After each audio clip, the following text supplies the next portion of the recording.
Hello everybody, welcome to Mac online lectures. आप देख रहे हो फ्लूइड मैकेनिक्स लेक्चर नंबर 41। मैं हूं आपके साथ एके सैनी। क्या आप जानते हो आपके सिर के ऊपर पड़ने वाला हवा का प्रेशर, एटमॉस्फेरिक प्रेशर कितना है? आपको पता ही होगा। हम कहते हैं 1 एटमॉस्फेयर का प्रेशर है जो कि हमारे आसपास में है, जिसमें हम घिरे हुए हैं, 1 एटमॉस्फेयर का प्रेशर। लेकिन वो सबसे पहले कैसे रिकॉर्ड किया गया, कैसे नोट किया गया, आज की इस वीडियो में मैं आपको वही बताने जा रहा हूं, क्योंकि आगे मुझे आपको फ्लूइड मैकेनिक्स में मैनोमेट्री में लेकर जाना है। तो उसके कपाट मैं इसी वीडियो से खोल रहा हूं कि मेजरमेंट ऑफ एटमॉस्फेरिक प्रेशर कैसा रहा इनिशियली, शुरू में। ठीक है, उसके बाद हम अपने फ्लूइड प्रेशर की मेजरमेंट में भी चलेंगे। तो देखिए इस वीडियो में अपनी जानकारी को, नॉलेज को बढ़ा लीजिए। तो सबसे पहले एटमॉस्फेरिक प्रेशर को जिन्होंने नोट किया, रिकॉर्ड किया, उनका नाम था ई टॉरिसली, जो कि एक इटालियन फिजिसिस्ट थे, मैथमेटिशियन थे और वर्ल्ड रिनाउंड फेमस गैलीलियो के स्टूडेंट भी रहे। अराउंड 1644 उन्होंने एक ऐसा इक्विपमेंट लिया और फिर एटमॉस्फेरिक प्रेशर को नोट किया। उसमें उन्होंने किया क्या, एक कंटेनर लिया और जिसमें मरकरी को फिल किया। ये जो मैंने आपको ब्लैक में दिखा रखा है, ये मरकरी है। ठीक है, उन्होंने मरकरी फिल किया और उसके बाद एक ट्यूब ली ग्लास की, जिसको उल्टा किया और उस ट्यूब को इस मरकरी के कंटेनर में इस तरह से रख दिया गया। अंदर से उसमें वैक्यूम था, यहां से एयर भी निकाल देगी, वैक्यूम मेंटेन किया गया। तब क्या हुआ, यहां पर मरकरी फिल थी, यहां पर वैक्यूम था और इधर ऊपर से हवा का प्रेशर लग रहा है, क्योंकि ये हवा में ही है, एटमॉस्फेयर का प्रेशर एक्सर्ट हो रहा है। सो एटमॉस्फेरिक प्रेशर की वजह से ये मरकरी अब इस ट्यूब में राइज करने लग पड़ी, मरकरी ऊपर चढ़ने लग गई ट्यूब में। ठीक है, अगर आप ये एक्सपेरिमेंट करोगे आपके सामने भी यही ऑब्जर्वेशन आएगी। तो ऐसे ट्यूब में राइज करते करते ये एच यूनिट ऊपर चली गई। ठीक है, और ऊपर आपके पास एक इस प्रकार का मेनिस्कस मिल गया। वाटर जैसे फ्लूइड के केस में आपके पास ऐसा मेनिस्कस मिलता है, लेकिन ये मरकरी है तो इसमें इस प्रकार का मेनिस्कस मिलेगा आपको। इसकी चर्चा तो हम शुरू में कर चुके हैं, स्टार्टिंग के लेक्चर्स देख लीजिए फ्लूइड मैकेनिक्स में। अब जब टॉर्सली ने इस एच को नोट किया कि कितना राइज कर गया मरकरी, तो एच की जो वैल्यू थी वो थी अराउंड 760 mm, 760 mm के आसपास में थी। ठीक है, इसको हम कह सकते हैं 760 mm ऑफ मरकरी। इतना मरकरी का ट्यूब में राइज मिला। अब आपको ये फॉर्मूला तो याद ही होगा, P is equal to WH। Starting के लेक्चर्स देख लीजिए, लेक्चर नंबर 11, 12, 13 उनके आसपास में हमने यही डिस्कशन की थी। हाइड्रोस्टेटिक लॉ इसको बोलते हैं। ठीक है ना, मैंने अच्छे से एक्सप्लेन किया था, न्यूमेरिकल्स भी आपको बताए थे।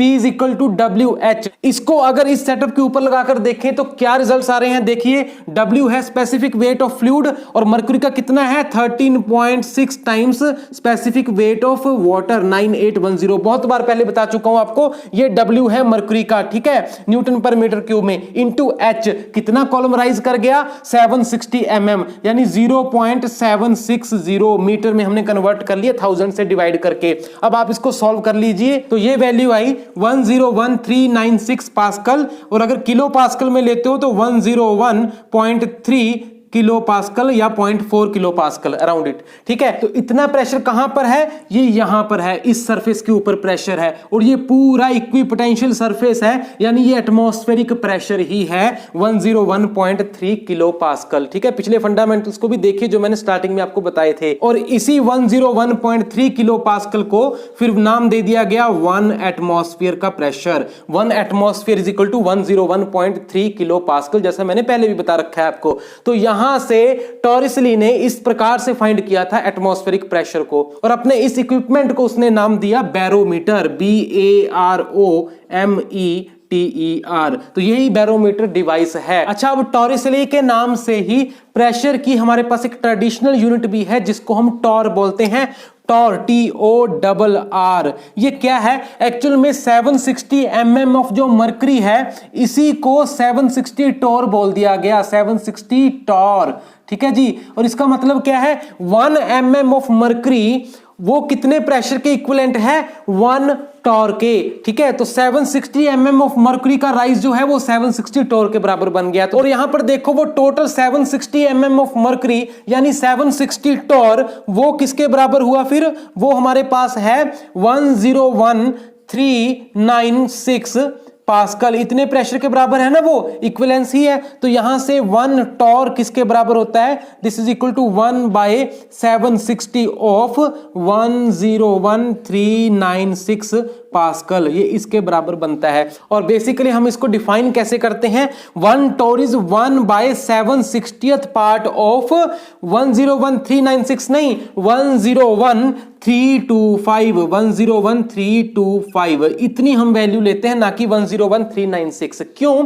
क्योंकि 101,396 जो हमारे पास एटमॉस्फेरिक प्रेशर आ रहा है 760 के अकॉर्डिंग ये वेरी करता है। ठीक है, थोड़ी बहुत इसमें वेरिएशन रहेगी हर जगह। सी लेवल से जैसे जैसे ऊपर नीचे आप जाओगे तब भी ये वेरी करता है, वैसे भी प्लेस टू प्लेस थोड़ी बहुत इसमें वेरिएशन रहेगी। तो एक स्टैंडर्ड जो वैल्यू है वो ली गई है एटमॉस्फेरिक प्रेशर की 101,325 पास्कल। ठीक है, ये स्टैंडर्ड वैल्यू है और इसी को हम बोलते हैं standard atmospheric pressure. So 1 torr is defined as 1/760th of standard atmospheric pressure. तो यहां कीजिए 101,325।